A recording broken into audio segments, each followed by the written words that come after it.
All right. So I want to take a few minutes to talk about Netflix's One Piece adaptation that they put out here recently. Um, First off, I've never seen the anime. I have no interest in watching it. The art style just didn't do anything for me. I've never liked it. Very over exaggerated, just simplified. I know tons of people love it. It is part of the big three, alongside with Naruto and Bleach. But it just never had any appeal to me.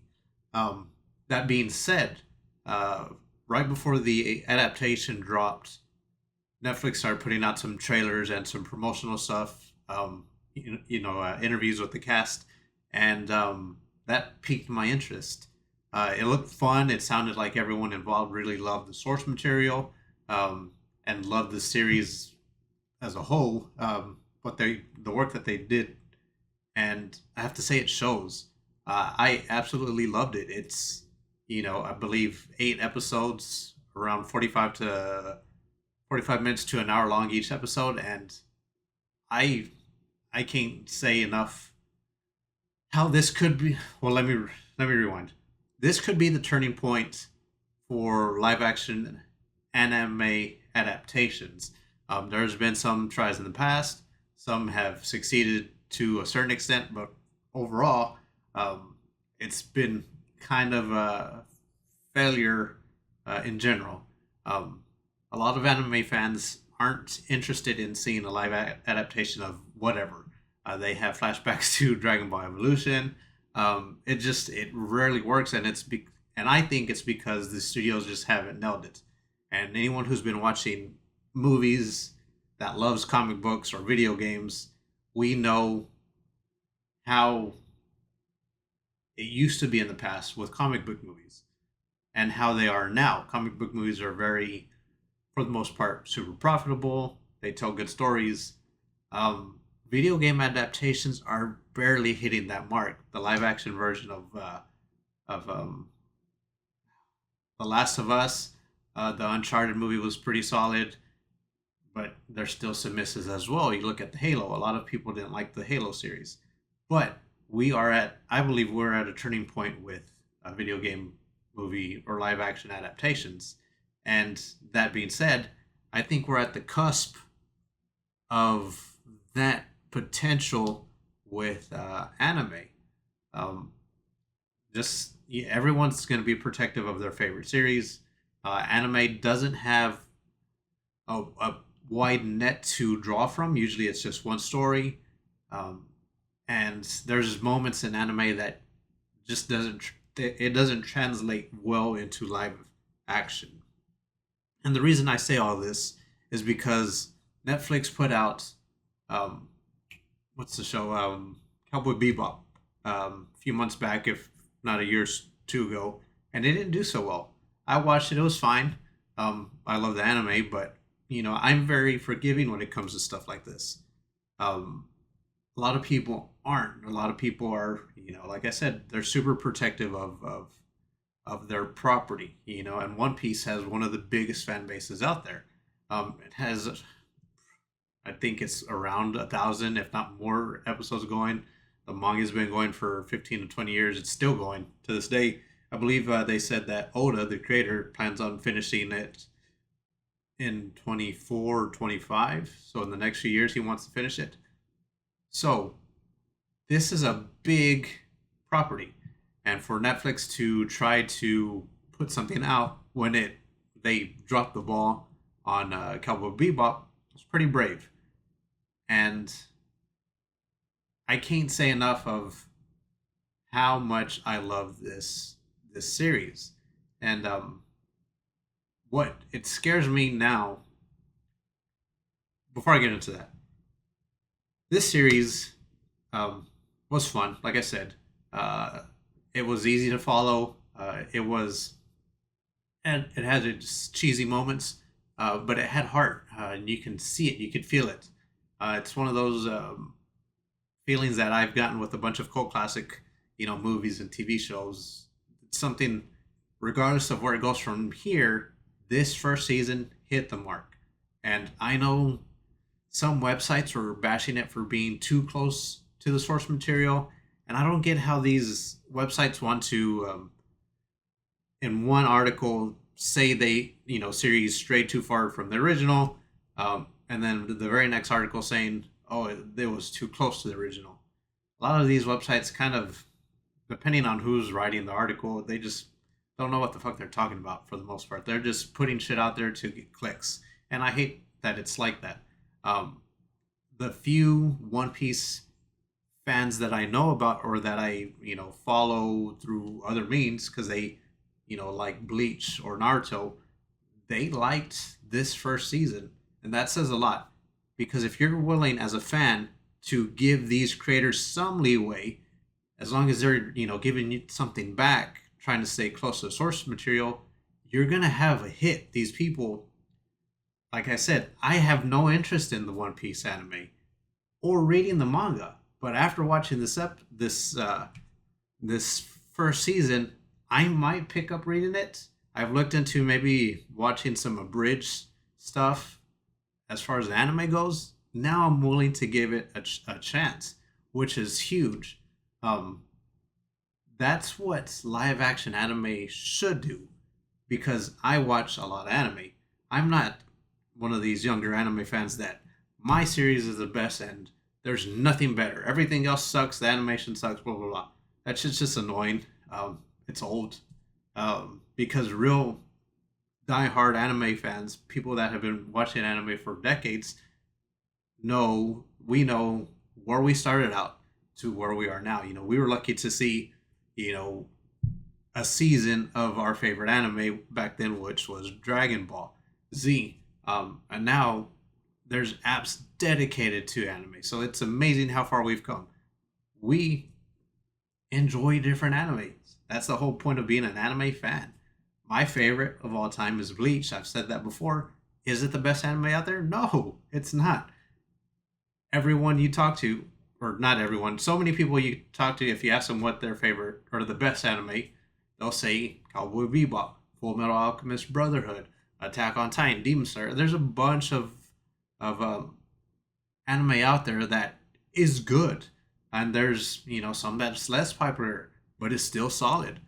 Um, Very few anime will ever reach the impact of One Piece, and because of this vast shadow that it has, I believe it was the perfect anime to dive into live action adaptation because I hate to say it, there's a lot of pieces that you can cut out, move around, merge, eliminate, make changes to appeal to the wider audience. And this whole notion that anime live action adaptations of anime should only be Japanese actors is not the smartest thing out there. And you saw it when people were complaining about the actor that plays Luffy and and Sajin and Zoro and well, I believe Zoro was the only one that really got some praise because of the actor being Japanese and Zoro being a Japanese character. But Nani, all these actors were kind of getting some semi hate because they weren't Japanese. And I hate to say it, if you want to appeal to the broad audience like Netflix is doing, you don't modernize it. We know that's going to bite you in the ass. But you learn how to finesse things to make it appeal to a wider audience. And that's what a good live action adaptation should do. Um, because if you just stick with Japanese actors, then you would just watch a Japanese, live action adaptation. Full Metal Alchemist is out there on Netflix. You can watch it and you can see how that just doesn't work. You have Japanese actors playing these characters that were of European descent and design. In anime, you can get away with it because you're going off of an art style. But when you're adapting it to a live action, it's not going to work. You're trying to reach the people that have a small taste of anime or who like stories in general or who like just sitting there and need something to watch. You're going to need something to sell to these people. And if you go straight Japanese, one for one, it's not going to work. It's just not going to work. the actor that played Spike Spiegel in Cowboy Bebop, he loved that series. You could tell he put his heart and soul into the show. He was one of the few good things I liked about um, Cowboy Bebop. There was some stuff that just didn't work because sadly they tried to modernize the story. Animes doesn't give you that much room to modernize, quote unquote, um, the story because it's anime is just one story, one long story. Batman, who has been around for years, decades, you can pull different aspects to make a good story. We've had so many actors play Batman, and some had their good qualities, and some had bad qualities. Everyone has their favorite Batman. Ask any Batman fan, DC fan, and they'll give you a different answer. That's just the nature of the beast. For every one One Piece, there's 10 or 15, 20 different Superman stories. So you see how it's easier to make a good, solid Superman movie as compared to a hard, or as compared to like an anime, Bleach, Naruto, One Piece, Death Note, so on and so forth. There's always, it's apples and oranges. You can't do the same to make one work, but you have to find someone who loves the source material. And the people behind Netflix, or the people behind the Netflix One Piece, they love this franchise, and it shows. And I do want to see more live action anime adaptations because I do want it to be more acceptable or more mainstream or however you want to put it. Um, there's a bunch of stuff that could be put out there that would work if the right team is behind it. You know, you have actors who love the franchise. You have a production team that loves um, the source material, respects the source material, and respects the genre of anime because anime has its own sense of humor. You can't make a live action adaptation of Naruto if you're not willing to include these, you know, bombastic effects. Um, because that's what makes the anime cool is you can see it, but now we have the technology to replicate that. But a lot of studios may be hesitant because it's not a safe bet. Batman, Superman, Spider-Man, X-Men, and all these things, Deadpool. And this right here, One Piece, is a prime example of if you're willing to give it a chance, it can work. You cannot force it because then you have One Piece. Netflix is the perfect they're in the perfect situation where they've seen a good and a bad adaptation. They've had Cowboy Bebop and Death Note that weren't well received. Now they have One Piece that was well received. It has been confirmed for a season 2 as of a few days ago, but we also know that they're going to give another crack at Death Note. Now, whether the next one is a success or not, it's going to come down to the team behind it, and Netflix kind of stepping back a little bit and not trying to force, you know, any of the modern BS to make it work. There's a give and take, and I believe One Piece found that. I hope more studios and production teams try and find that as well. I hope it's not one of those things where, you know, we have Disney who owns the right for whatever anime just push something out there and hope that it sells like, you know, their Marvel stuff because it's Disney. Um, if you pay any attention to what's going on in the superhero world right now, there is superhero fatigue, and it's because we're getting bombarded with a bunch of this content, and the love that was behind a lot of it has not been around.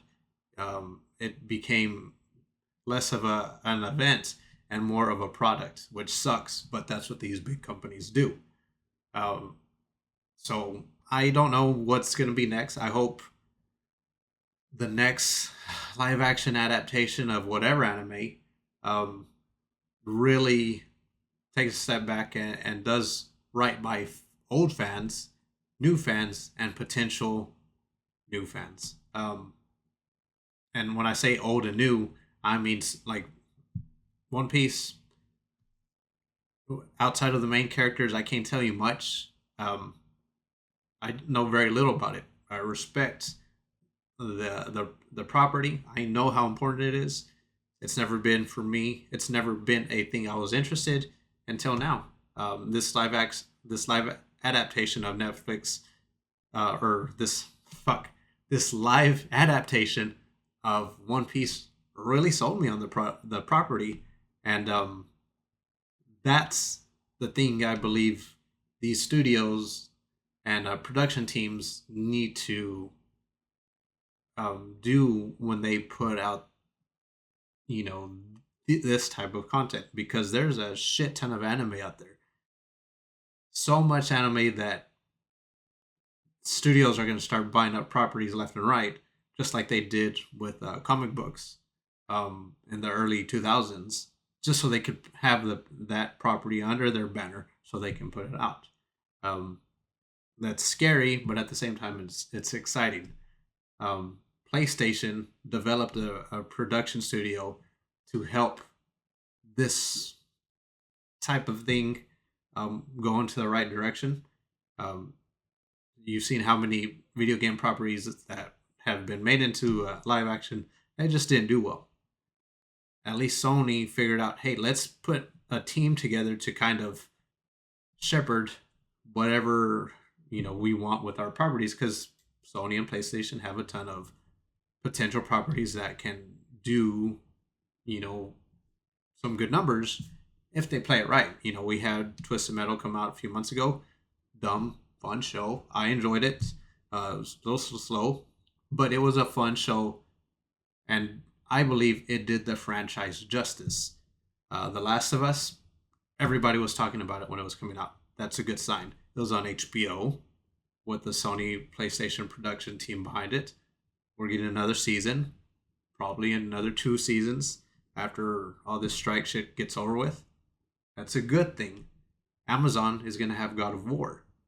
Amazon has kind of been hit or miss with their properties, but this is one that I'm excited about. So hopefully Amazon does right by the original source material, works in partnership with PlayStation, and puts out a good, solid, um, you know, product that people will enjoy.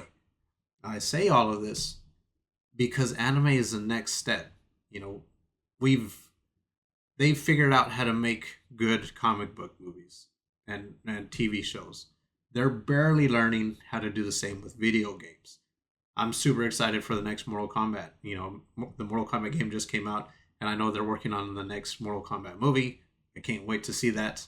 But that's, part two of the whole geek uh, properties that we could be seeing in the future. Um, and now it's anime. Because trust me, more studios are going to buy up these licenses for these anime properties, and not all of them are going to be home runs. That's a sad truth. But us as fans can be scared of the potential of getting a live adaptation of our favorite anime, um, because I'm tired of Disney remake cartoon 500. People talk about, oh, there's no original ideas in the movie and TV world anymore. That's partially true. More people have to be willing to give, more products or more projects a chance, opportunity to thrive. Um, so that includes anime. Um, it's going to be a very interesting next few years. Once the strike shit's over with, uh, I'm willing to put money that we're going to see more live action anime announcements. And it's going to be scary. And a lot of studios will fuck it up and drop the ball. But some of them, if we're lucky, like in this situation, Netflix, they will nail it. And they will get your sister who's never seen anime interested into anime. And that's the whole point of being a fan, is to get more people to enjoy what you like, so you can talk to them. And this whole gatekeeping shit that's been going on for years, um, kind of has to get pulled back a little bit. There's certain stuff that, yeah, I understand why people gatekeep. Anime, I don't think should be one of them. Keeping Disney out of anime, I will say that it needs to happen. And I can make a whole nother video based off of that statement alone. But getting more people interested into anime, that's not a bad thing. So that's where I'm going to end this little video. It obviously went longer than what I thought it was going to be. But yeah, I'm rewatching the One Piece show. I know some of my friends just started it. If you haven't watched it, give it a chance. I think you will be pleasantly surprised. And take a look on YouTube for the behind the scenes, the interviews, because the cast, they're pretty charming and a little funny. So that's where I'm going to end it. I hope you have a good one, and I will talk to you later.